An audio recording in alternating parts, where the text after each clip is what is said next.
Bismillahirrahmanirrahim. Assalamualaikum warahmatullahi wabarakatuh. Alhamdulillah hamdan katsiran thayyiban mubarakan fih kama yuhibbu rabbuna wa yarda. Asyhadu an la ilaha illallah wahdahu la syarika lah wa asyhadu anna Muhammadan abduhu wa rasuluh. Allahumma shalli ala Muhammad wa ala ali Muhammad kama shallaita ala Ibrahim wa ala ali Ibrahim innaka Hamidum Majid wa barik ala Muhammad wa ala ali Muhammad kama barakta ala Ibrahim wa ala ali Ibrahim innaka Hamidum Majid. Allahumma la sahla illa ma ja'altahu sahla wa anta taj'al hazina idza syi'ta sahla. Allahumma 'allimna ma yanfa'una wa anfa'na bima 'allamtana wa zidna 'ilman wa fahman. Allahumma ati nufusana taqwaha wa zakkiha anta khairu man zakkaha anta waliyuha wa maulaha. Allahumma inna na'udzubika min 'ilmin la yanfa' wa min qalbin la yakhsha wa min nafsin la tashba wa min da'watin yustajabu laha. Allahumma arinal haqqa haqqan warzuqna ittiba'ah wa arinal batila batila warzuqna ijtinabah. Allahumma aslih lana niyyata wa zurriyata wal aqwala wal a'mala ya arhamar rahimin. Alhamdulillah, puji dan syukur senantiasa kita panjatkan kepada Allah. Salawat dan salam senantiasa tercurahkan kepada junjungan kita Nabi Muhammad sallallahu alaihi wasallam. Begitu pula kepada keluarga, sahabat dan kepada umat yang istiqomah mengikuti sunnah hingga hari kiamat. Kita lanjutkan dari pembahasan kitab Ushul Sittah, yang mana sekarang kita telah sampai pada orang masih salah dalam memahaminya. Yang pertama telah kita bahas adalah tentang bagaimana perintah untuk mentauhidkan Allah wa Ta'ala dan menjauhkan diri dari segala macam bentuk kesyirikan. Kemudian yang kedua adalah perintah agar kaum muslimin ini bersatu dan tidak berpecah belah. Dan yang dimaksud dengan persatuan di sini adalah persatuan di dalam tali agama Allah wa Ta'ala, persatuan di atas Al-Quranul Karim dan sunnah Nabi Muhammad sallallahu alaihi wasallam. Nah, Bismillahirrahmanirrahim. Alhamdulillahirabbil alamin. Wassalatu wassalamu ala nabiyyina mursalin nabiyina Muhammadin wa ala alihi wa sahbihi wa man tabi'ahum bi ihsanin ila yaumiddin. Rahimahullahu mustadana wa ghafara wa karima lahu wa hadirin wa musyahidin. Qala al-mu'allif rahimahullahu ta'ala al-asl sadis anna min tamamil ijma'i as-sam'a wa ta'ah liman ta'ammara 'alaina wa law kana 'abdan habashiyyan.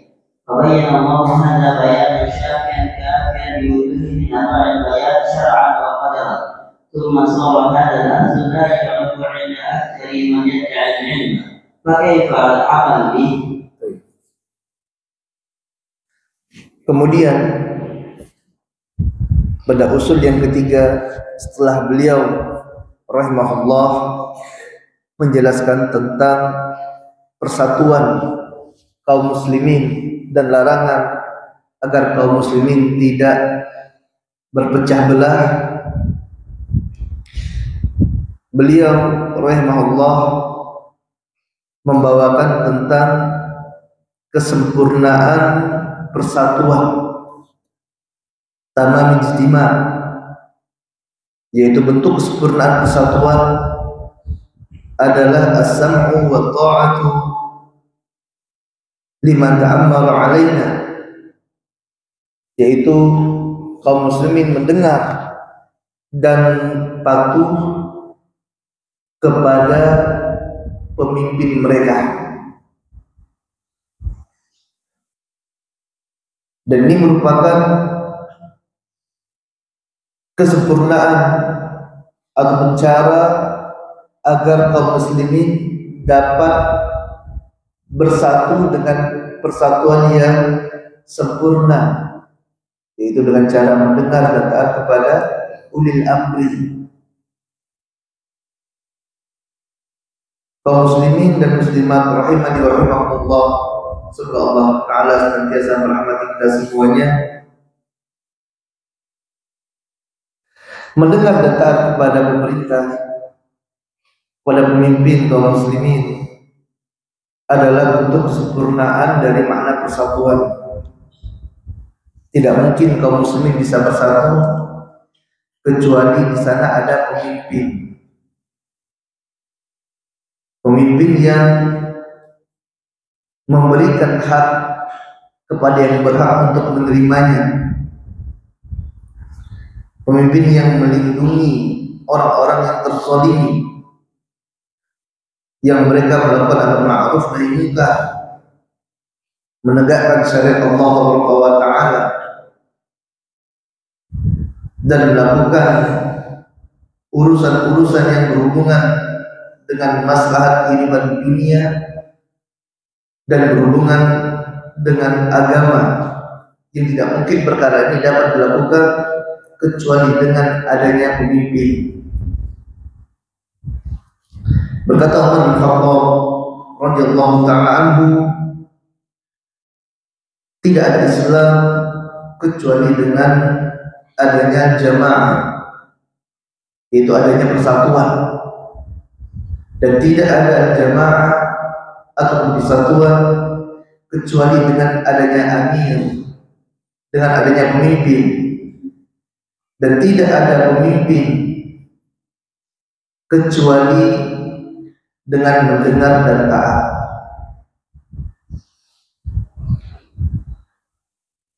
Islam tidak akan tegak kecuali dengan adanya persatuan. Dan untuk merealisasikan persatuan yang sempurna, maka kaum muslimin harus taat kepada pemimpin mereka. Betapa banyak ibadah yang ada dalam syariat yang mulia ini yang tidak bisa ditegakkan kecuali dengan adanya persatuan di antara kaum muslimin. Dan kembali kita ingatkan, tidak mungkin kaum muslimin bisa bersatu kecuali apabila di sana ada pemimpin. Jamaah yang Allah Subhanahu wa Ta'ala, hadallahu iyyakum. Semoga Allah Ta'ala berikan hidayah bagi anak dan bagi antum semuanya. Nabi sallallahu alaihi wasallam memerintahkan suatu kelompok kecil yang sedang melakukan safar. Rasulullah memerintahkan untuk mengangkat pemimpin dalam safar tersebut. Ada 3 orang yang safar. Maka tuntunan Nabi SAW adalah untuk mengangkat 1 dari 3 orang ini menjadi pemimpin dalam safar mereka. Maka kalaulah dalam safar saja Nabi SAW memerintahkan kaum muslimin untuk mengangkat pemimpin, maka tentu dalam keadaan mungkin lebih utama lagi, karena tidak mungkin mereka bisa bersatu kecuali apabila ada pemimpin yang mereka dengarkan dan mereka taati. Baik pemimpin tersebut adalah seorang yang saleh atau pemimpin tersebut adalah seorang yang fajir, pelaku kemaksiatan. Walau kana 'abdan habasyian, bahkan kalau pemimpin tersebut adalah seorang hamba dari Habasyah. Jamaah rahmat Allah wa ta'ala, halanallahu wa iyyakum, semoga Allah Ta'ala berikan hidayah bagi anak dan bagi antum semuanya. Hamba adalah seorang yang terikat, dia tidak merdeka, dan penguasa, pemimpin mereka adalah orang-orang yang berkuasa, orang-orang yang merdeka. Namun seandainya jika Allah Taala takdirkan yang menjadi penguasa adalah seorang hamba, maka wajib bagi ahlu sunnah wal jamaah untuk tetap mendengar dan taat pada penguasa tersebut. Walau kana abdan habasiyah, walaupun hamba ini adalah hamba dari Habasyah, budak dari Habasyah. Budak dari Habasyah zaman Nabi Allah Subhanahu wa taala adalah orang yang dipandang oleh bangsa Arab sebagai orang dengan kasta yang rendah. Mereka memandang orang budak Habasyah, budak yang berkulit hitam, sebagai seorang yang rendah bagi mereka. Namun di sini apabila Allah Ta'ala takdirkan yang menjadi penguasa tersebut, yang menjadi pemimpin adalah seorang budak, kemudian budak dari Habasyah, budak sudah dipandang rendah, kemudian juga dari Habasyah yang berkulit hitam yang mereka orang-orang Arab ini pandang sangat rendah sekali. Kalau seandainya Allah takdirkan pemimpin adalah mereka, maka tetap wajib bagi kaum muslimin untuk mendengar dan taat pada pemimpin mereka tersebut. Perkataan muallif ini rahimahullah taala diambil dari hadis Nabi Muhammad sallallahu alaihi wasallam yang diriwayatkan oleh Imam Ahmad, Abu Dawud, Tirmidzi dan yang lainnya dari sahabat Irbad bin Sariyah radhiyallahu taala anhu, yang mana dia mengatakan suatu ketika Rasul yang mulia sallallahu alaihi wasallam pernah salat bersama kami. Kemudian setelah itu beliau sallallahu alaihi wasallam menghadap kepada kami, fawa'azana mau'izatan balighah. Kemudian beliau sallallahu alaihi wasallam memberikan wasiat kepada kami dengan wasiat yang sangat menyentuh pada jiwa-jiwa kami. Zarafat minhal uyun, yang mana nasihat yang diberikan oleh Nabi sallallahu alaihi wasallam ini menjadikan air mata kami berlinang. Wa wajalat minhal qulub, dan menjadikan hati-hati kami bergetar. Qala qail, ya Rasulullah, maka salah seorang dari kami mengatakan, wahai Rasulullah, ka'anna hadhihi mau'izatun muwaqqi', seolah-olah ini adalah mau'izah, nasihat muwaddi', orang yang akan berpisah, wahai Rasulullah. Seolah-olah ini adalah wasiat perpisahan. Famadza ta'adu ilaina, maka apa yang engkau wasiatkan kepada kami? Maka Nabi SAW bersabda, usikum bitaqwallah wa sam'i wa ta'ati wa in abdun habasiyun. Maka Nabi SAW berwasiat agar bertakwalah kalian kepada Allah Subhanahu wa taala, wa sam'i wa ta'ah, dan dengarkan serta taatlah kalian kepada pemimpin kalian. Wa in abdun habasi, walaupun pemimpin kalian itu adalah seorang budak dari Habasyah. Dalam hadis ini Nabi SAW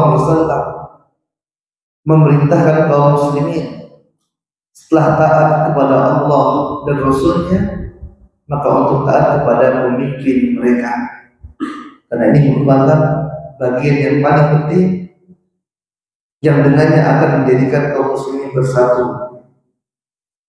Dalam riwayat yang lain Nabi SAW mengatakan, "Man ra'a min amirihi syai'an yakrahuhu."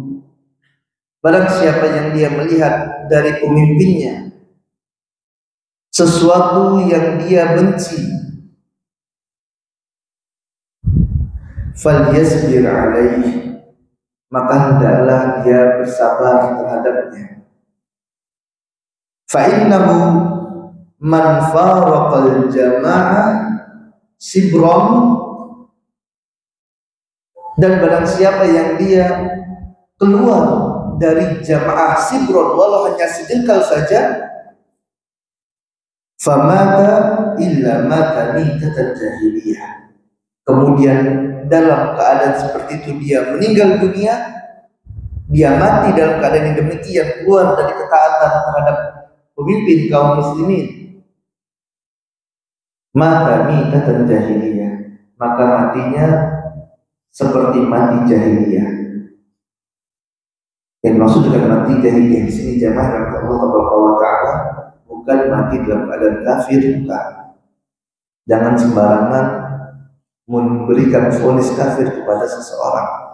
Jadi maksud dengan mata mitatan jahiliyah di sini kata para ulama adalah matinya orang ini mati dalam keadaan keburukan. Karena orang-orang jahiliyah dahulu mereka tidak memiliki satu pemimpin yang mereka ikuti, sehingga menjadikan mereka terombang-ambing dan terpecah belah. Ini adalah persatuan yang hakiki, yaitu taat dan mendengar serta patuh kepada pemimpin kaum muslimin, kepada ulil amri. Kemudian Syekh rahimahullah mengatakan, Rasulullah SAW menjelaskan perkara ini, yaitu ketaatan kepada ulil amri bayanan syari'an,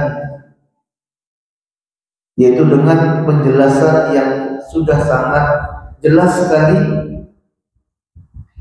zari'ah, sangat detail, sangat terperinci, bi kulli wajhin min anwa'il bayan, dari segala sisinya sudah sangat jelas sekali, syara'an wa qadaran, baik secara syar'i maupun secara qadari. Penjelasan tentang taat kepada ulil amri sudah sangat detail disampaikan oleh Allah Subhanahu wa taala. Sangat detail disampaikan oleh Nabi sallallahu alaihi wasallam, dan ini sudah sangat banyak sekali. Mungkin sebagian kita bertanya, siapa yang maksud dengan ulil amri di sini? Yang dimaksud dengan ulil amri yang dia merupakan Amirul Mukminin,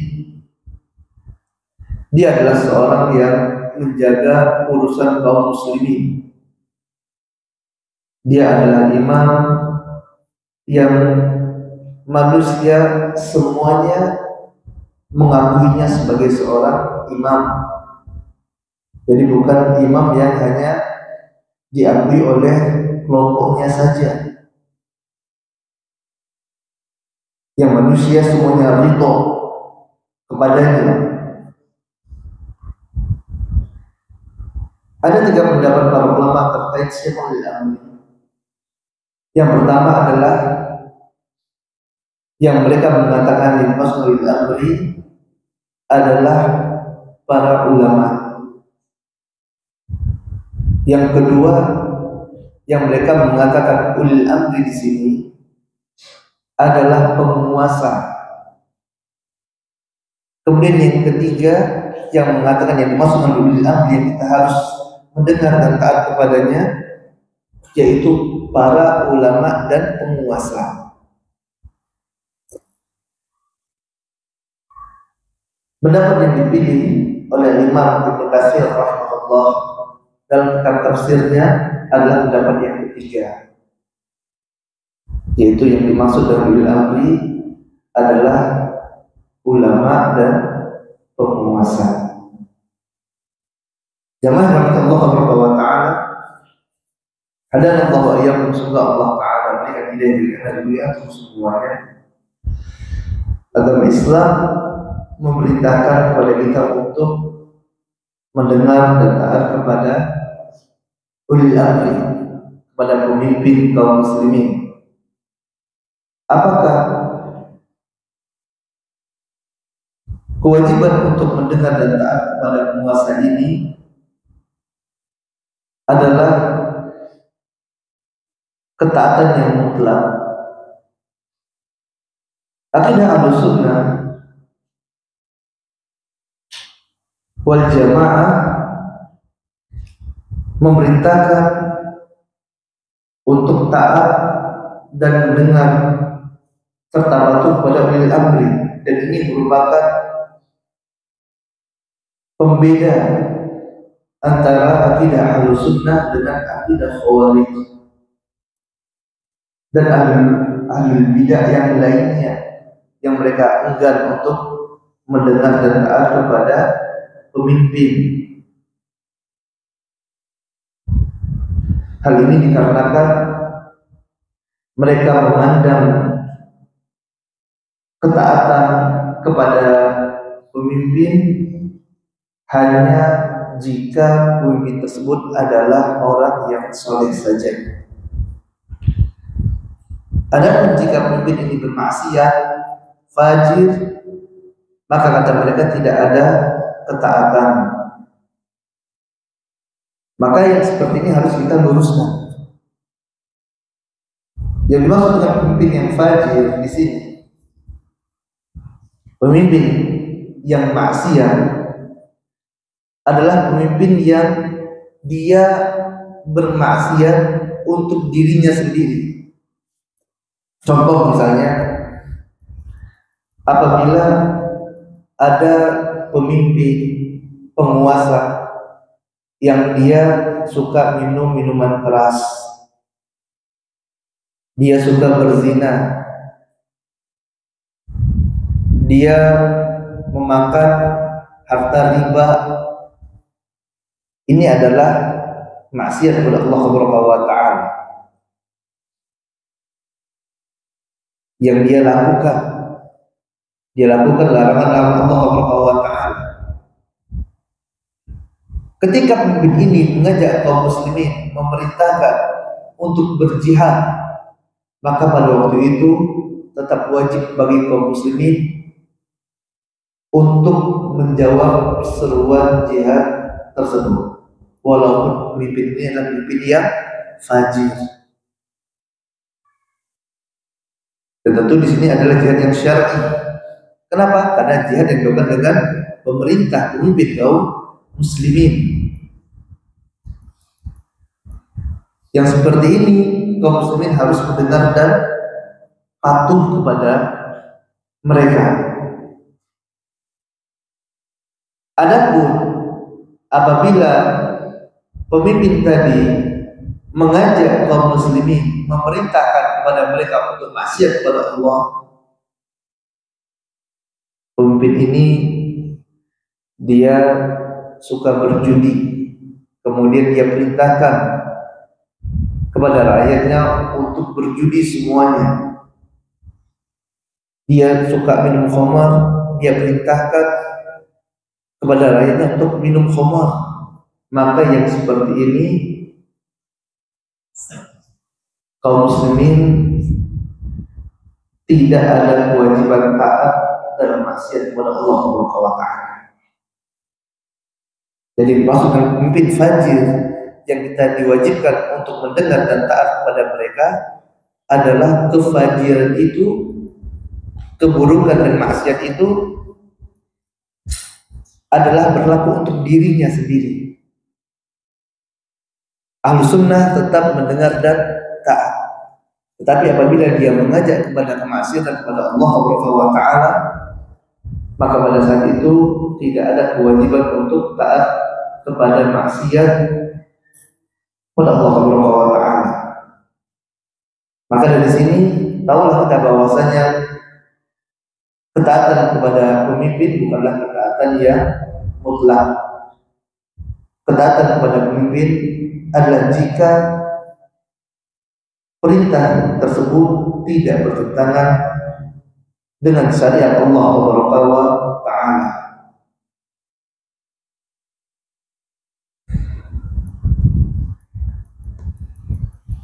Contoh misalnya, jika pemimpin memerintahkan kita untuk mentaati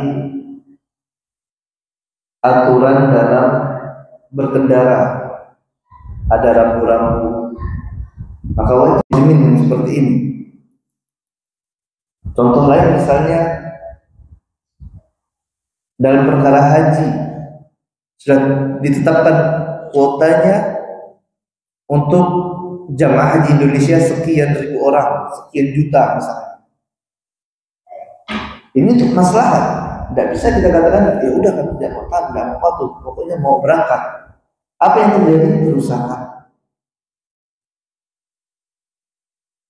Kerusakan yang lebih besar. Kita lihat bagaimana ya banyak korban jiwa sewaktu kaum muslimin semangat untuk melakukan ibadah dan dia tidak mau taat kepada pemimpin dalam perkara yang ma'ruf seperti ini. Padahal ini untuk maslahat. Ya maka akan terjadi kerusakan yang besar. Makanya para ulama sangat ketat dalam masalah ini. Ya sangat menganjurkan untuk taat dan patuh dalam perkara yang ma'ruf. Jemaah yang dirahmati Allah Subhanahu wa taala, dan kita lihat bagaimana dampak yang akan didapati oleh suatu kelompok, oleh suatu daerah, oleh suatu negara yang penduduknya taat kepada pemimpin mereka. Makanya beliau rahimahullah mengatakan wa qadaran, dan dari sisi takdir Allah Ta'ala jadikan mereka yang mendengar dan taat kepada pemimpin mereka, maka mereka akan mendapatkan apa? Keamanan. Kita bisa lihat suatu daerah yang warganya taat dengan aturan, apa yang akan kita dapati? Keamanan, ketentraman, ketenangan. Berbeda dengan suatu tempat, daerah, negara yang warganya suka membangkang melawan pemimpin mereka. Apa yang akan mereka dapati? Peperangan, hilangnya rasa aman. Apa yang mereka dapati? Ketidaktenangan, susah ingin beribadah kepada Allah, susah mau belajar untuk ilmu. Kenapa? Karena mereka keluar dari ketaatan kepada pemerintah. Ya maka di antara bentuk persatuan kaum muslimin agar lebih kokoh persatuan ini, kesempurnaan persatuan, maka wajib bagi kaum muslimin untuk mendengar dan taat kepada pemerintah, kepada pemimpin, kepada penguasa. Kemudian Mu'adzim mengatakan, "Tsumma sara hadzal aslu la yuqrafu 'inda al-aktsari man yad'a 'ilma fa kaifa al-'amalu bihi." Kemudian perkara ini pada masa sekarang terbalik. Banyak orang tidak mengetahui tuntunan atau anjuran untuk mendengar dan patuh pada penguasa ini, pada pemimpin kaum muslimin. Bahkan sebaliknya, orang-orang yang mengajak pada persatuan dikatakan yang tidak-tidak, dan mereka yang mengajak pada perpecahan kaum muslimin, mengajak untuk memberontak, mengatakan yang tidak-tidak kepada pemimpin, orang-orang ini baru mereka katakan sebagai apa? Sebagai orang yang berilmu. Padahal seruannya untuk apa? Untuk memberontak pada penguasa, untuk bikin keributan, untuk bikin makar. Oh ini ulama, ini alim, kata mereka. Ya, ini bertentangan dengan akidah Ahlus Sunnah. Ahlus Sunnah senantiasa mengajak untuk mendengar dan taat pada pemimpin kaum muslimin.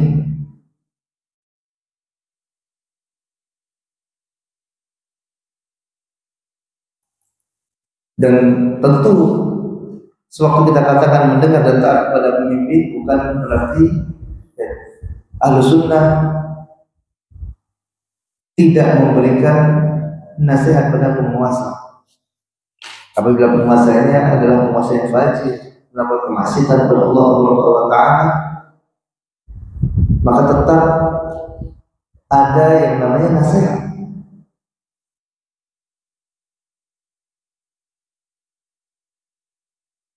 Akan tetapi dalam memberikan nasihat tentu ada adabnya. Dan ini diajarkan dalam agama Islam. Nabi SAW mengatakan, "Man arada an yansaha li sultan." Barang siapa yang dia ingin memberikan nasihat kepada sultan, pada penguasa, fala yubdi lahu alaniyah, maka janganlah dia tampakkan nasihat tersebut. Ulama menjelaskan yang dimaksud di sini adalah jangan tampakkan di depan khalayak ramai. Jangan tampakkan di tempat umum. Waliya'khudhu biyadi, akan tapi hendaklah dia rangkul tangannya. Maksudnya apa?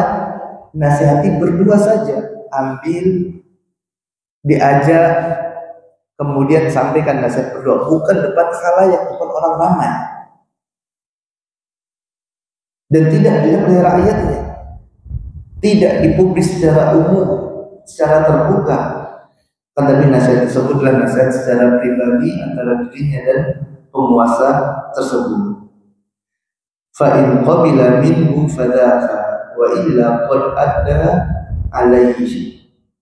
Maka apabila nasihat ini diterima oleh penguasa tersebut, nasihat yang diberikan oleh seorang alim diterima oleh penguasa, maka tentu ini yang kita inginkan Nabi SAW. Namun apabila tidak diterima, maka dia sudah menjalankan tugasnya untuk memberikan nasihat. Allah yang bolak-balikan hati. Jika Allah beri hidayah penguasa tersebut dengan nasihat darinya, maka Allah akan berikan hidayah. Tetapi sewaktu dia telah memberikan nasihat kepada penguasa sesuai dengan apa yang dituntut oleh Nabi SAW, maka dia telah menjalankan tugasnya. Adapun hidayah di tangan Allah Subhanahu wa Ta'ala. Inilah tuntunan Islam terkait ketaatan kepada pemimpin kaum muslimin, yang mana ini merupakan kesempurnaan dalam persatuan kaum muslimin. Assalamualaikum warahmatullahi wabarakatuh. Muqaddam alaikumullah ta'ala al-athrabi' bayan al-'ilmi wal ulama wal fiqh wal fuqaha wa bayan man tashabbaha bihim wa laysa minhum. Qad bayyana Allah ta'ala hadha al-asl fi awal surah al-Baqarah min qawlihi ta'ala ya bani Israil اذكروا نعمتي التي أنعمت عليكم وأوفوا بعهدي أوف بعهدكم وإياي فارهبون. إلى قوله يا بني إسرائيل اذكروا نعمتي التي أنعمت عليكم وأني فضلتكم على العالمين. ويزيده وضوحا ما صرحت به السنة في هذا الكلام الكثير البين الواضح للعام البليد. ثم صار هذا أغرب الأشياء، فصار العلم والفقه هو البدع والضلالات، والخيار ما عندهم لبس الحق بالباطل. وصار العلم الذي فرضه الله تعالى على الخلق ومدحه لا يتفوه به إلا زنديق أو مجنون. وصار من أنكره وعاداه وصنف في التحذير منه والنهي عنه هو الفقيه العالم. هو الفقيه العالم. السلام عليكم. هو الفقيه العالم. طيب.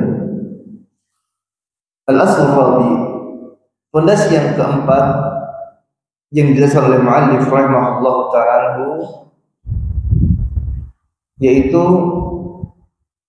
penjelasan tentang ilmu dan ulama serta fikih dan fuqaha. Yang mana pada hari ini manusia banyak yang simpang siur dalam memahaminya. Dia lihat ada orang datang pakai jubah, pakai sorban, oh ulama. Ada orang yang hidungnya mancung, buka ke arah-arahkan, oh ulama. Kaum muslimin simpang siur. Sebagian mereka tidak memahami. Padahal ini adalah sesuatu yang telah jelas sekali jelas oleh Allah Subhanahu wa taala, telah jelas oleh Nabi Muhammad sallallahu alaihi wasallam terkait apa itu ilmu dan ulama, kemudian fikih dan fuqaha tadi. Yang pertama adalah yang perlu kita ketahui apa yang dimaksudkan ilmu dulu. Karena alim adalah seorang yang memiliki ilmu. Ilmu jamaah kata Allah Subhanahu wa taala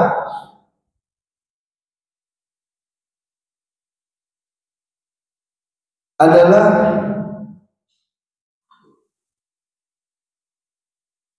sesuatu yang penting dalam agama ini yang kita didorong untuk mempelajarinya. Yang barang siapa dia mempelajari ilmu tersebut, maka Allah Subhanahu wa taala akan berikan banyak keutamaan baginya. Ditinggikan derajatnya oleh Allah Subhanahu wa taala. Kemudian dimudahkan oleh Allah Subhanahu wa taala jalan baginya untuk masuk ke dalam surga. Dalilnya banyak sekali. Di antaranya firman Allah Subhanahu wa taala jadi ayat 11 Allah taala berfirman, yarfa'illahu alladziina aamanu minkum walladziina utul 'ilma darajat. Allah taala meninggikan derajat orang-orang yang berilmu beberapa tingkatan. Kemudian Allah taala juga berfirman dalam surah Taha ayat 114, wa qul rabbi zidni 'ilma. Katakanlah wahai Muhammad, wahai Rabbku, zidni 'ilma, tambahkanlah padaku ilmu. Kemudian juga dalam hadis Nabi sallallahu alaihi wasallam, Rasulullah SAW mengatakan, man salaka tariqan yaltamisu fihi 'ilman sallallahu lahu bihi tariqan ila jannah. Barang siapa yang menuntut ilmu, maka Allah akan memudahkan jalan baginya untuk masuk ke dalam surga. Rasulullah SAW juga mengatakan, man yuridillahu bihi khairan yufaqihu fid din. Barang siapa yang Allah taala inginkan baginya kebaikan, Allah ingin kebaikan bagi orang tersebut, yufaqihu fid din, Allah jadikan dia faham agama. Maka para ulama menjelaskan yang dimaksud dengan ilmu yang tadi banyak utama dijanjikan Allah Subhanahu wa taala di sini adalah ilmu tentang agama. Berkata Imam Ibnu Qayyim rahimahullah taala terkait hakikat ilmu adalah qala Allah wa qala Rasul wa qala sahabat. Ilmu yang hakiki yang kita diperintahkan untuk mempelajarinya secara mendalam, secara mendetail, yang dapat mengantarkan kita kepada surga Allah Subhanahu wa taala, yang dapat mengantarkan kita untuk bisa mengikuti jejak Nabi Muhammad SAW, jejaknya para sahabat dan para imam. Ada ilmu yang berasal dari Allah, ilmu yang berasal dari Rasulullah SAW, dan disampaikan oleh para sahabat ridwanullah alaihi jami'an. Ini adalah ilmu yang mulia yang kita diperintahkan untuk mempelajarinya. Adapun ilmu-ilmu yang lainnya selain dari ilmu agama tersebut adalah ilmu yang hukumnya mubah. Diperbolehkan bagi kita untuk mempelajarinya, dan dia akan mendapatkan sesuai dengan apa yang dia lakukan dengan ilmu tersebut. Jika seorang belajar ilmu konstruksi, belajar ilmu bangun rumah, kemudian dia gunakan dengan ilmunya untuk membangun rumah Allah, bangun masjid dengan ilmu yang ada, belajar ilmu konstruksi, membangun tadi, ini hukumnya apa? Mubah, boleh. Tapi sewaktu dia gunakan untuk kebaikan dan dia lakukan itu ihtisaban, untuk mengharap apa? Pahala dari Allah Ta'ala. Ini penting. Beda kalau dia lakukan hanya untuk mengharap dunia, maka yang dia dapatkan adalah urusan dunia saja. Tapi kalau dia ihtisaban, Dengan ilmu yang dia punya, dia bangun rumah Allah Subhanahu wa taala. Dia niatkan untuk dapat pahala dari sisi Allah Subhanahu wa taala, maka waktu itu ilmu ini menjadi ilmu yang manfaat dan dia mendapatkan pahala dari ilmu tersebut dari sisi Allah Subhanahu wa taala. Namun apabila dengan ilmunya dia gunakan untuk membantu orang maksiat kepada Allah, dengan ilmunya dia bantu orang-orang kufar untuk membangun tempat ibadah mereka yang mereka gunakan untuk menyekutukan Allah Subhanahu wa taala, maka ilmu ini akan mendatangkan dosa nantinya. Ada kaidah al-umur bima qasidiha. Setiap perkara itu tergantung dari niatnya. Kalau dia niatkan dengan ilmu tersebut takwaan kepada Allah Subhanahu wa taala, dia lakukan perkara yang makruh dengan ilmu yang dia miliki tersebut yang awalnya mengubah, maka akan menjadi pahala yang dia dapatkan. Tapi kalau dia gunakan untuk maksiat, maka dia akan mendapatkan dosa dengannya. Ya, maka ilmu yang dimaksud sini adalah ilmu syar'i, ilmu agama. Ini yang kita ditekankan untuk mempelajarinya, yang Allah akan memuliakan seorang dengannya. Kemudian apa itu ulama? Ulama adalah jamak dari kata alim. Alim artinya orang yang berilmu. Ilmu apa? Ilmu agama. Jadi bukan orang yang jago matematika dikatakan ini alim, ulama matematika gitu ya. Bukan ini yang dimaksud. Walaupun kita katakan tadi belajar matematika bukan sesuatu yang tercela, tidak. Ini mubah, silakan. Ataupun alim dalam hal pengobatan, pembangunan. Ini bukan ulama ini yang kita maksud di sini, yang diberikan Allah Ta'ala kemuliaan yang dia merupakan pewaris para nabi, yang mana Nabi SAW katakan ulama warasatul anbiya. Ulama merupakan pewaris para nabi. Yang dimaksud dengan ulama di sini yang merupakan pewaris para nabi adalah orang-orang yang mereka alim dalam agama Allah Subhanahu wa taala. Warasatul anbiya, mereka mewarisi apa yang datang dari Nabi sallallahu alaihi wasallam. Jadi namanya mewarisi jemaah dari Allah Subhanahu wa taala, mereka mengambil apa yang datang dari Nabi, mewarisi. Tidak mereka tambah dan tidak mereka kurangi. Ini ulama yang hakiki. Warasatul anbiya, waris para nabi. Jadi tidak orang tersebut ulama jika dia menambah-nambah, karena ulama waris atau mengubah. Ulama adalah yang mengambil dari nabi secara original kemudian disampaikan kepada manusia.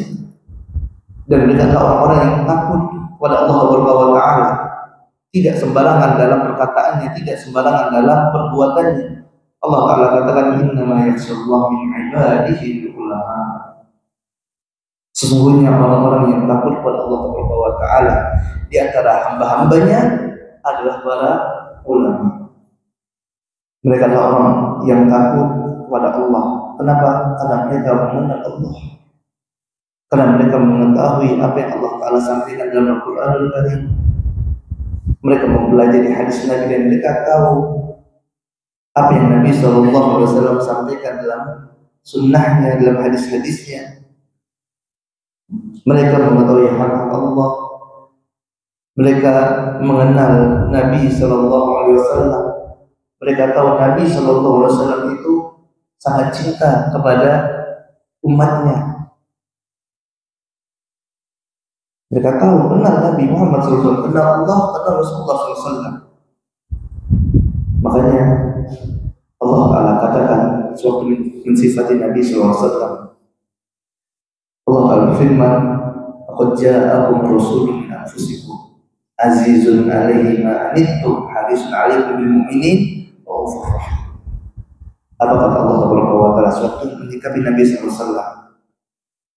Telah datang pada kalian Rasul dari golongan kalian, azizun alaihi ma'anittum, sangat berat bagi Nabi Shallallahu Alaihi Wasallam apabila kalian merasa sulit. Kalau kita sulit itu Pak, kita umat Nabi Shallallahu Alaihi Wasallam, umat Nabi Muhammad Shallallahu Alaihi Wasallam. Kalau umatnya sulit, Rasulullah itu berat sekali, tidak mau menyusahkan umatnya. Harisun alim bil mu'minin, sangat semangat agar kita dapat kebaikan. Raufur rahim, lembut dan sayang sama kita, sama umatnya. Ini sifat Nabi Sallallahu Alaihi Wasallam. Makanya jemaah nanti Allah Subhanahu wa Ta'ala, setiap apa yang Nabi Sallallahu Alaihi Wasallam sampaikan, ini hakikatnya adalah kebaikan untuk kita. Nabi tidak peduli walaupun beliau Sallallahu Alaihi Wasallam harus diusir dari kampungnya, harus disakiti oleh kaumnya. Padahal yang disampaikan Nabi adalah kebenaran, kebaikan untuk umatnya. Azizun alaihi ma'anittum. Nabi tidak mau menyusahkan kita, pada hakikatnya tidak mau. Tapi karena ini adalah datang dari Allah Ta'ala, dan Allah yang paling tahu apa yang terbaik untuk hambanya, maka Nabi harus sampaikan. Allah yang paling tahu keadaan seorang hamba. Makanya Allah Ta'ala katakan dalam Al-Qur'an, Allah Ta'ala berfirman, tiba alaikumul qital wa huwa kurhun lakum wa asa an takrahu syai'an wa huwa khairun lakum wa asa an tuhibbu syai'an wa huwa syarrun lakum wallahu ya'lamu wa antum la ta'lamun. Allah wajibkan atas kalian berperang, padahal kalian tidak suka berperang. Bisa jadi kalian membenci sesuatu, padahal sesuatu itu adalah hakikatnya kebaikan bagi kalian. Dan bisa jadi kalian menyukai sesuatu, padahal hakikatnya itu adalah keburukan bagi kalian. Allah tahu, kalian tidak tahu. Makanya Allah sampaikan kepada Rasul, ini kebaikan. Rasulullah sampaikan, kerjakan ini kebaikan. Ini keburukan. Allah sampaikan kepada Rasul, Rasul sampaikan, ini keburukan, tinggalkan. Makanya para ulama tahu ada perintah Nabi, mereka segera kerjakan. Ada larangan Nabi, mereka segera tinggalkan. Mereka yakin dengan Nabi Sallallahu Alaihi Wasallam. Mereka orang-orang yang berilmu. Jamaah Allah Subhanahu wa Ta'ala, kita saja apabila kita dapati anak kita sedang main di tepi jalan besar, banyak kendaraan lewat, laju-laju mobil di sana, kita lihat dia sedang main dengan teman-temannya, apa yang kita lakukan? Segera kita rangkul anak kita, lari kita dari rumah, lari segera kita tangkap anak kita, ya kita bawa ke tempat yang aman. Apa yang dilakukan anak ini? Dia keberontak. Orang lagi main kok, nangis-nangis dia, berontak. Kadang bahkan mungkin dicubitnya orang tuanya, dijambaknya rambutnya gitu ya. Yang ada jenggot, ditariknya jenggotnya. Tapi apakah kita biarkan? Tidak, tetap kita ambil. Kenapa? Karena kita tahu ini bahaya bagi anak kita. Dia tidak paham, dia tidak tahu, masih kecil, masih kurang ilmunya. Kita sebagai orang tua yang sudah lebih berilmu, tentu kita akan rangkul anak kita bagaimanapun caranya agar dia selamat. Tidak masalah walaupun kita harus dicubit, walaupun kita harus diteriaki, walaupun kita harus dijambak, kita tidak peduli. Yang penting anak kita selamat, tidak celaka. Itulah Nabi Sallallahu Alaihi Wasallam. Rasulullah SAW tidak peduli walaupun harus meninggalkan tanah airnya, tempat yang dia sangat cintai, itu kota Mekah. Diusir Nabi Sallallahu Alaihi Wasallam, dimusuhi sama keluarganya, sama pamannya dimusuhi. Bahkan Nabi beberapa kali coba ingin dibunuh oleh mereka, tapi Nabi tetap sampaikan. Apakah Nabi ingin umatnya susah, ingin pecah belah? Tentunya tidak. Nabi Sallallahu Alaihi Wasallam sampaikan karena ini kebaikan bagi mereka. Kalau umat paham betul, makanya mereka adalah orang yang paling bersemangat mengikuti sunnah Nabi Muhammad Sallallahu Alaihi Wasallam. Mereka paling semangat untuk menyampaikan agama Islam kepada keluarganya, kepada orang-orang yang dekat dengannya. Kenapa? Karena mereka tahu ini hakikatnya adalah kebaikan bagi mereka, dan kalau mereka langgar, mereka bisa binasa. Makanya walaupun dicela orang, walaupun dihina, dikatakan yang tidak-tidak, tetap dia sampaikan. Kenapa? Karena sayang sama mereka. Jadi ini adalah ulama yang hakiki. Adapun ulama gadungan, ulama KW, ya mereka berpakaian seperti para ulama, ya mereka berbicara seperti para ulama dengan retorika yang baik, ya kan, tapi yang mereka sampaikan ya bukan seperti apa yang disampaikan oleh para ulama. Ya mereka tidak menyampaikan agama Islam yang original, tidak sesuai dengan apa yang disampaikan oleh Muhammad SAW, tidak pula disampaikan oleh para sahabat ridwanullah alaihim jami'an. Makanya para ulama mengingatkan tentang orang-orang seperti ini, mengingatkan kaum muslimin untuk selektif dalam mengambil guru rujukan.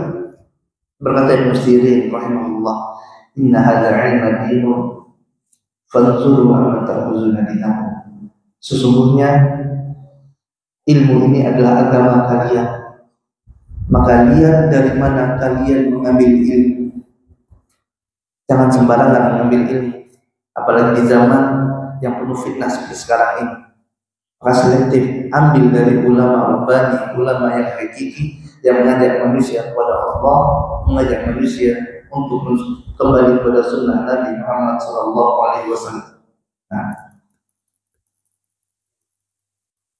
Nah, masih.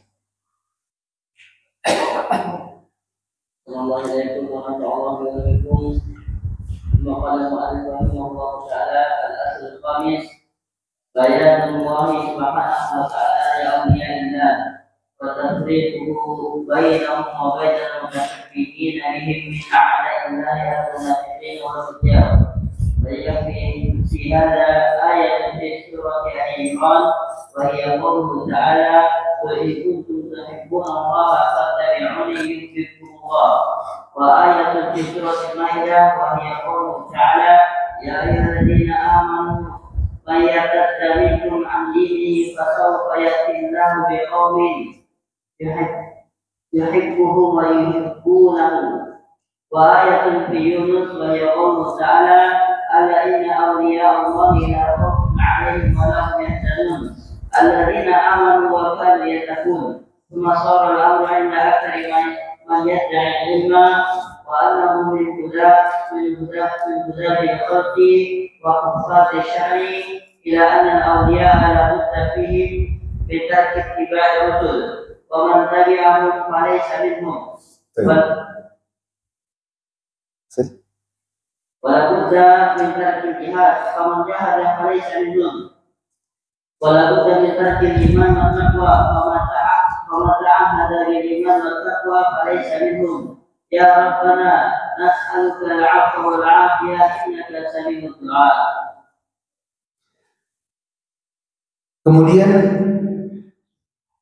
muallif rahimahullah menjelaskan fondasi yang kelima yang banyak disalahpahami oleh kaum muslimin, padahal telah dijelaskan dengan sangat gamblang dalam Al-Quran dari sunnah Nabi SAW, yaitu terkait awliyaillah, tentang wali-wali Allah. Siapa wali? Wali adalah kekasih Allah, orang yang dicintai oleh Allah Subhanahu wa Ta'ala. Mereka orang yang mendapatkan pertolongan dari Allah.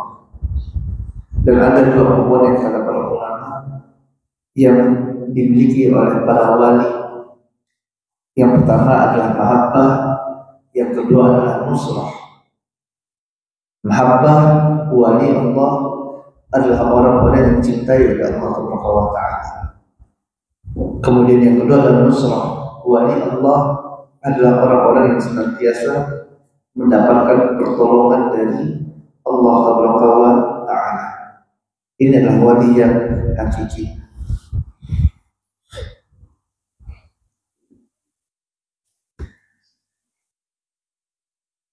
Syekh rahimahullah ta'ala membawakan 3 dalil yang menjelaskan tentang karakter wali ini, yaitu dalil dari surah Al-Imran, Al-Maidah dan Yunus, Dalil pertama adalah di 13 Al-Imran ayat 31. Allah Ta'ala berfirman, "Qul in kuntum tuhibbunallaha fattabi'uni yuhibbukumullah wa yaghfir lakum dzunubakum wallahu ghafurur rahim." Katakan, apabila kalian mencintai Allah, maka ikutlah aku, kata Nabi sallallahu alaihi wasallam. Yuhibbukumullah wa yaghfir lakum, maka Allah Ta'ala akan cinta kepada kalian dan mengampunkan dosa-dosa kalian. Wallahu ghafurur rahim, dan Allah Maha Pengampun lagi Maha Penyayang. Dalil yang kedua dari surah Al-Maidah ayat 54, yaitu firman Allah Ta'ala, "Ya ayyuhalladzina amanu," wahai orang-orang yang beriman, "man yartadda minkum an dinihi," barang siapa di antara kalian yang dia murtad dari agamanya, "fasawfa ya'tillahu biqaumin yuhibbuhum wa yuhibbunahu," maka Allah Ta'ala akan mendatangkan suatu kaum yang kaum itu cinta kepada Allah dan Allah cinta kepadanya. Adzillatin 'alal mu'minin, 'izzatin 'alal kafirin, dan sifat mereka adalah adzillatin 'alal mu'minin, mereka cinta kepada orang-orang yang beriman dan keras kepada orang-orang yang kafir. Mereka memegang prinsip dalam agama. Yujahiduna fi sabilillah, mereka berjihad di jalan Allah Subhanahu wa taala baik dengan pedang ataupun dengan lisan mereka. Wala yakhafuna lawmatal laim, dan mereka tidak takut dengan celaan para pencela. Ya, mereka tidak takut dengan celaan para pencela. Ya, orang yang mencela mereka tidak takut. Kemudian dalil yang ketiga adalah dalam surah Yunus ayat 62 sampai 63. Allah Ta'ala berfirman, "Ala inna awliya Allah," ingatlah sungguhnya wali-wali Allah itu la khaufun alaihim, tidak ada ketakutan pada diri mereka, tidak ada rasa kekhawatiran pada diri mereka. Walahum yahzanun, dan mereka juga tidak bersedih. Ya, tidak bersedih. Alladzina amanu wa kanu yattaqun, mereka adalah orang-orang yang beriman dan orang-orang yang bertakwa. Jamaah dirahmati Allah Subhanahu wa taala, dari dalil ini para ulama menjelaskan tentang ciri-ciri wali Allah yang hakiki. Yang pertama adalah yang disebut wali, orang ini mesti ittiba, mengikuti sunnah Nabi Muhammad sallallahu alaihi wasallam. Artinya seseorang yang dia tidak mengikuti sunnah Nabi sallallahu alaihi wasallam, senantiasa menyisihi Nabi dalam amal perbuatannya, maka ini bukan wali, bukan wali Allah. Kenapa? Karena wali Allah adalah orang yang ittiba, mengikuti Nabi sallallahu alaihi wasallam. Siapa orang yang paling cinta kepada Allah? Nabi Muhammad sallallahu alaihi wasallam. Maka jika orang yang cinta pada Allah dan Nabi Muhammad sallallahu alaihi wasallam, dan siapa manusia yang dicintai Allah Subhanahu wa taala yang Allah angkat jadi khalilnya, ada dua Khalilur Rahman. Yang pertama adalah Nabi Ibrahim, yang kedua Nabi Muhammad sallallahu alaihi wasallam. Allah cinta pada Nabi Muhammad sallallahu alaihi wasallam adalah karena amalan-amalan yang dilakukan Nabi sallallahu alaihi wasallam di antara. Allah ridho dengan apa yang dilakukan Nabi sallallahu alaihi wasallam. Oleh sebab itu, apabila seorang ingin mendapatkan cinta dari Allah Subhanahu wa taala, maka hendaklah dia ikuti apa yang dilakukan oleh Nabi Muhammad sallallahu alaihi wasallam. Ini orang yang sudah jelas dicintai oleh Allah, Nabi Muhammad sallallahu alaihi wasallam. Ikuti bagaimana kehidupan Nabi, ikuti bagaimana cara Nabi bermuamalah, bagaimana cara Nabi berbicara, bermuamalah dengan tetangga, berjual beli, bagaimana akidahnya Nabi, diikuti. Berupaya semaksimal mungkin apa yang ada dari diri Nabi sallallahu alaihi wasallam kita ikuti. Perintah Nabi kita jalankan. Wa ma atakumur rasulu fakhudhu wa ma nahakum anhu fantahu. Apa yang perintah Nabi kita kerjakan, yang larang Nabi kita jauhi. Kita berupaya semaksimal mungkin untuk mengikuti Nabi SAW, untuk menjadi seperti Nabi SAW. Kenapa? Agar kita juga mendapatkan cinta dari Allah Ta'ala sebagaimana Nabi Muhammad SAW mendapatkan cinta dari Allah Ta'ala. Ya, maka wali Allah adalah orang yang ittiba kepada Nabi Muhammad SAW. Kemudian yang kedua dari sifat wali ini adalah azillatil 'alal mu'minin. Para wali Allah ini mereka lemah lembut pada orang-orang yang beriman,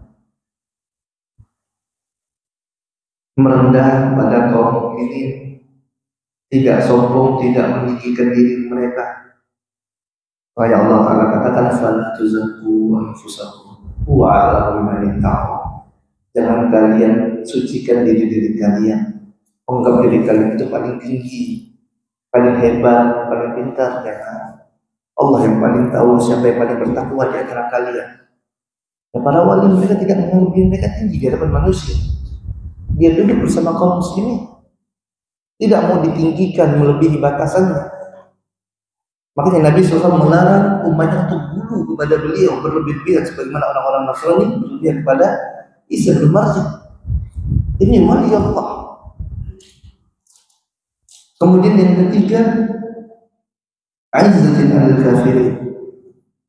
Wali Allah memiliki izzah, kemuliaan.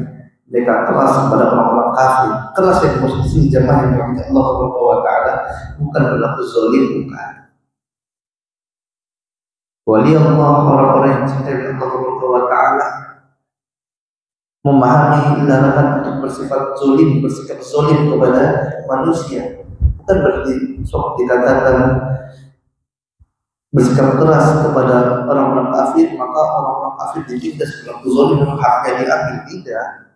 Tetap beramal dengan muamalah yang baik, tetap berlaku adil, berlaku jujur kepada mereka, berlaku jujur, berlaku adil. Hatta kepada orang kafir sekalipun tidak masalah. Akan tetapi terkait dengan perkara-perkara yang sifatnya prinsip dalam agama, mereka keras. Ya, ini tidak boleh dalam agama Islam, tidak boleh, mereka kerjakan, mereka tinggalkan. Walaupun atasannya yang kafir misalnya, yang memerintahkan, mereka tidak mau. Kenapa? Karena ini adalah perkara prinsip dalam agama saya. Ada dari sisi muamalah tetap berbicara dengan baik, tidak menipu, yang bersifat adil. Kemudian yang keempat, wali Allah adalah yujahiduna fi sabilillah. Mereka berjihad jalan Allah. Dan jihad ini ada dua, bisilah dan bil qalam.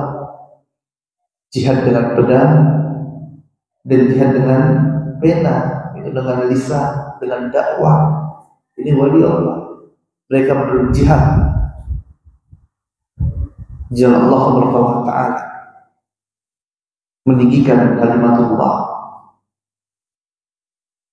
Ya tentu di sini jihad yang syar'i, karena tidak ada jihad yang batil dan jihad yang benar adalah para wali Allah. Kemudian wali Allah la khaufun alaihim,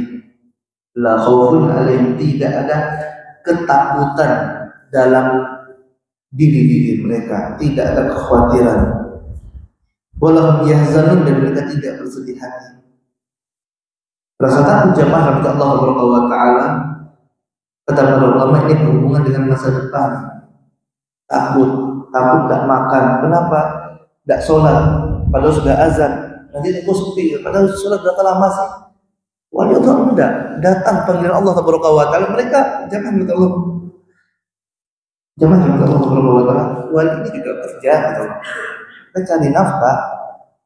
Ya, tapi sewaktu datang panggilan Allah Subhanahu wa taala, mereka tinggalkan tijarahnya, mereka jawab panggilan Allah Subhanahu wa taala. Apa yang harus ditakutkan? Karena Allah yang memberikan rezeki. Mereka yakin, mereka tidak takut pada masa depan. Mereka belajar agama Karena sebagian manusia pada hari ini mereka takut belajar agama, takut apa? Takut tidak bisa makan.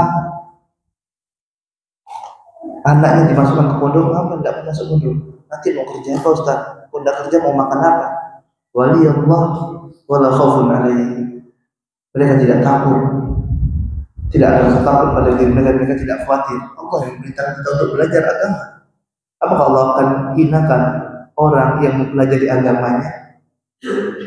Apakah Allah akan hinakan orang-orang yang mereka ingin menjadi pewaris para nabinya? Tidak mungkin Allah hinakan. Ya wala khaufun alaihim, ya la khaufun alaihim, tidak ada rasa takut bagi mereka, wala hum yahzanun, dan mereka tidak bersedih hati. Mungkin wali itu juga ya alladzina amanu, mereka orang-orang yang beriman, wa kanu yattaqun, dan mereka orang-orang yang bertakwa. Dan takwa adalah mengerjakan perintah Allah dan jauhi larangan Allah. Dan perintah Allah yang paling besar adalah tauhid kepada Allah. Maka tidak mungkin ada wali yang dia menyebutkan Allah. Tidak mungkin dukun jadi wali, tidak mungkin. Kenapa? Dia sekutukan Allah. Dia melakukan praktik sihir. Penyihir dikatakan wali. Ya. Maka ini adalah suatu yang mustahil. Kenapa? Karena wali Allah adalah orang-orang yang beriman dan bertakwa kepada Allah Taala.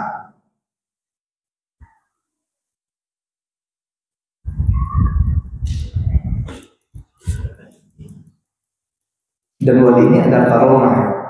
Kadang ada karomah, yang mana karomah ini yang merupakan sesuatu yang diberikan Allah Taala. Karomah ini bukan sihir, ya. Karomah ini bukan sihir. Dan untuk membedakan karomah yang Allah Taala berikan dengan sihir, ya, yang pertama karomah ini diberikan oleh Allah Taala kepada walinya, yaitu orang yang Allah Taala cintai, yang mereka adalah orang yang bertakwa kepada Allah, orang yang beriman dan ittiba sunnah Nabi SAW. Jika ada sesuatu yang menakjubkan tapi dilakukan oleh orang yang pelaku kesyirikan, kalau pelaku amalan-amalan yang lain yang tidak ada contoh dari Nabi SAW, maka ini bukan karomah, ini sihir. Kemudian yang kedua, karomah tidak bisa dipelajari dan tidak bisa diulang setengah hatinya. Jadi karomah ini tidak bisa dipelajari dan tidak bisa diulangi. Ini murni dari Allah Taala. Ya, dia seperti wahyu, tapi wahyu lebih tinggi. Wahyu Allah Taala berikan kepada para rasul. Ini lebih tinggi dari karomah. Karomah Allah berikan kepada wali. Jadi tidak bisa dipelajari dan tidak bisa diulangi. Contohnya apa? Karomah ini, contohnya adalah Ashabul Kahfi yang tidur sampai 309 tahun. Ini karomah. Sejago apapun antum tidur, tidak bisa tidur 300 tahun. Bisa enggak? Enggak bisa. Ya. Ini karomah dari Allah Taala. Dan dia tidak bisa dipelajari. Bagaimana caranya bisa tidur 300 tahun? Tidak bisa dipelajari. Kemudian yang ketiga, karomah tidak bisa dilawan dan tidak bisa dikalahkan karena dia datang dari Allah Taala. Kalau sihir datangnya dari syaitan, bisa dikalahkan dengan ayat Allah Taala. Ya, contohnya adalah sihir yang dilakukan oleh para penyihir Fir'aun yang dikalahkan dengan mudah oleh wahyu dari Allah Taala yang diberikan kepada Nabi Musa alaihissalam. Pada siang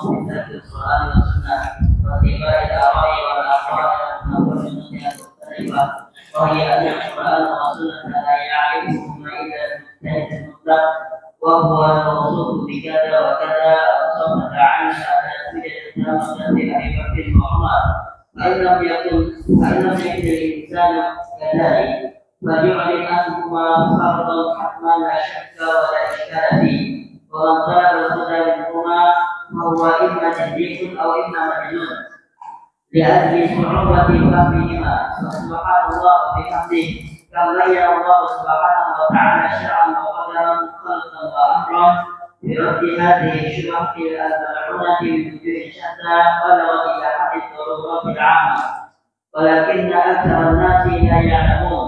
إنا جعلنا في أعناقهم أغلالا وهي إلى الأذقان فهم مقمحون، وجعلنا من بين أيديهم سدا ومن خلفهم سدا فأغشيناهم فهم لا يبصرون. وسواء عليهم أنذرتهم أم لم تنذرهم لا يؤمنون. إنما تنذر من اتبع الذكر وخشي الرحمن بالغيب وبشره بمغفرة وأجر كريم. Kemudian yang keenam, al-asl sadis, pondasi yang keenam yang terakhir dari 6 pondasi dalam kitab usul sittah ini yang disebut oleh muallif rahimahullah adalah terkait bantahan karena adanya manusia yang menjauhi Al-Quran dan Sunnah ya dengan alasan mujtahid mutlak, syubhat mujtahid mutlak. Maka di sini muallif mengatakan raddu syubhat, membantah syubhat. Syekh rahimahullah ta'ala mengatakan syubhat tersebut Al-Quran wa Sunnah la ya'rifuhuma illa mujtahid mutlak. Syubhat di sini adalah mereka hembuskan bahwasanya Al-Quran dan As-Sunnah ini tidak bisa difahami oleh orang-orang kecuali hanya mujtahid saja. Tidak ada yang bisa memahami Al-Quran dan Sunnah kecuali mujtahid mutlak. Kemudian nanti mereka berikan kriteria mujtahid mutlak. Menurut mereka kriterianya seperti ini, yang bahkan Abu Bakar dan Umar pun tidak masuk dalam kriteria tersebut. Ini adalah syubhat mereka.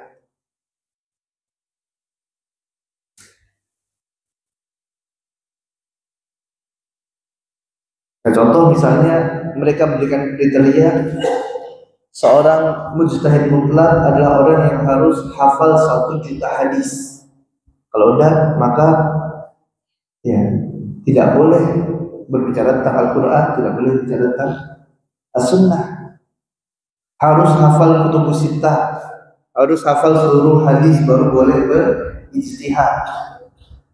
Ya jelas ini adalah ungkapan yang keliru, yang bahkan Abu Bakar dan Umar saja radhiyallahu ta'ala anhuma ini dalam beberapa perkara yang mereka berdua adalah sahabat yang sangat dekat dengan Nabi sallallahu alaihi wasallam, ada beberapa perkara yang mereka tidak ketahui. Contoh misalnya ketika ada seorang wanita tua bertanya kepada Abu Bakar Siddiq radhiyallahu ta'ala anhu tentang masalah waris, maka Abu Bakar katakan kepada wanita ini, tidak ada bagian bagimu. Artinya kata Abu Bakar, nenek ini tidak ada bagian dari warisan untuknya. Di sini Abu Bakar berijtihad. Sepengetahuan beliau seperti ini. Kemudian ditanyakanlah hal ini kepada sahabat yang lainnya. Kemudian Mughirah bin Syu'bah mengatakan bahwasanya aku hadir bersama Nabi sallallahu alaihi wasallam dan beliau SAW menjelaskan bahwasanya nenek ini mendapatkan bagian 1/6 dari warisan.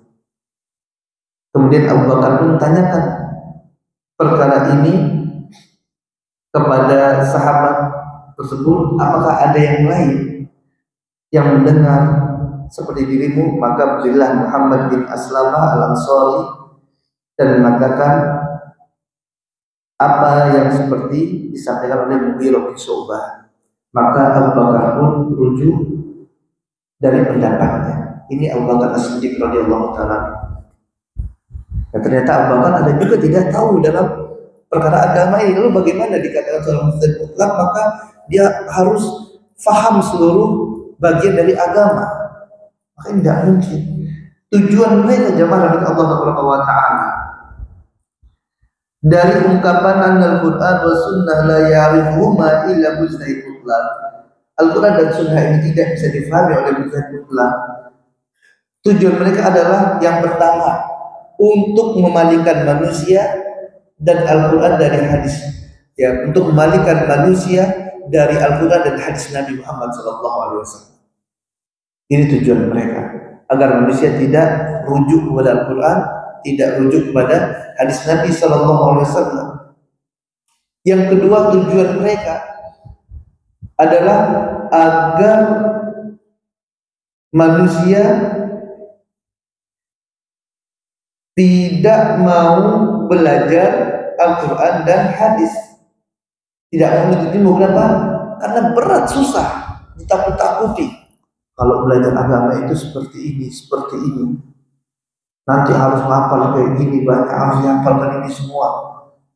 Akhirnya mendengar ini, para pemuda pun tambah, ya Allah, ngerinya belajar agama. Akhirnya apa? Ya udah, nggak usah belajar agama. Susah, berat. Bukan menyemangati manusia untuk belajar agama Allah, tapi apa? Ditakut-takuti, dihembuskan dengan gambaran-gambaran yang mengerikan. Nanti di pondok seperti ini, jatuh sampai pondok ada kuburan. Itu orang-orang yang mati belajar agama. Nanti belajar agama jadi gila katanya. Jadi gila belajar agama. Kan ada kayak gitu kan? Jangan belajar agama, nanti kamu gila belajar agama. Ya Allah. Ini tujuan mereka ingin apa? Ingin menjauhkan manusia dari Al-Quranul Karim dan dari sunnah Nabi Muhammad SAW. Kemudian yang ketiga adalah agar manusia taklid buta. Agar apa? Taklid ikut-ikutan aja. Kenapa taklid? Ya karena tidak belajar. Kenapa tidak belajar? Karena sudah ditakut-takuti belajar agama. Ya harusnya apa? Diberikan semangat kepada para pemuda untuk belajar agama, dimudahkan, dibantu, yang mampu bantu saudaranya yang tidak mampu. Ada anak yang dia memiliki semangat, anak ini cerdas, pintar, mau belajar agama, ternyata tidak ada biaya yang mampu. Ya, ini yang harus dilakukan, bukan malah menakut-nakuti manusia dan menjadikan mereka lari dari agama Allah Taala. Ya, mereka tidak ingin manusia belajar hadis, belajar sunnah. Yang mereka inginkan adalah agar manusia ikut hawa nafsu, agar manusia ikut akal-akalan saja, sesuai dengan akal siapa yang paling masuk akal, gitu ya. Nah, ini persis seperti Mu'tazilah, ya, salah satu firqah yang menyimpang, yang mereka taqdimul akli ala naqli, yang mereka senantiasa mendahulukan akal daripada dalil. Ini tujuannya, menjauhkan manusia ya dari agama Allah Taala, agar manusia tidak belajar Al-Quran, tidak belajar hadis.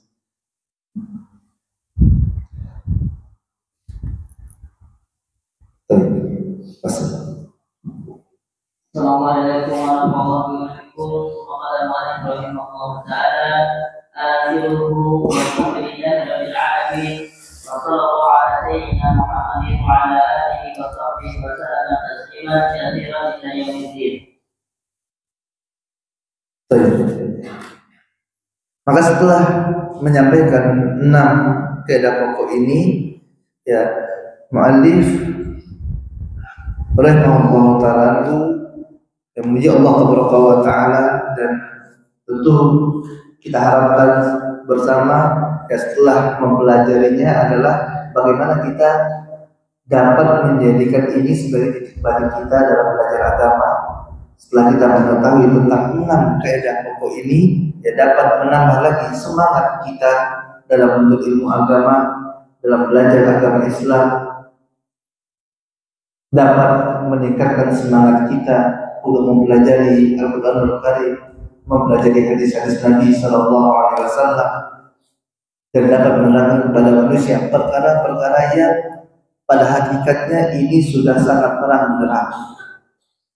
Tidak ada perselisihan di kalangan para ulama terkait perkara ini, akan tetapi dikarenakan jauhnya manusia pada hari ini dari ilmu agama, dan mereka menjadikan rujukan mengambil rujukan yang salah dari manusia-manusia yang tidak takut kepada Allah Subhanahu wa taala, maka hendaklah kita mengingatkan mereka, mengajak mereka untuk kembali kepada agama Allah, mengajak mereka untuk mentauhidkan Allah Subhanahu wa taala dan menyampaikan agama Islam yang original, Islam yang diturunkan oleh Allah Subhanahu wa taala melalui malaikat Jibril.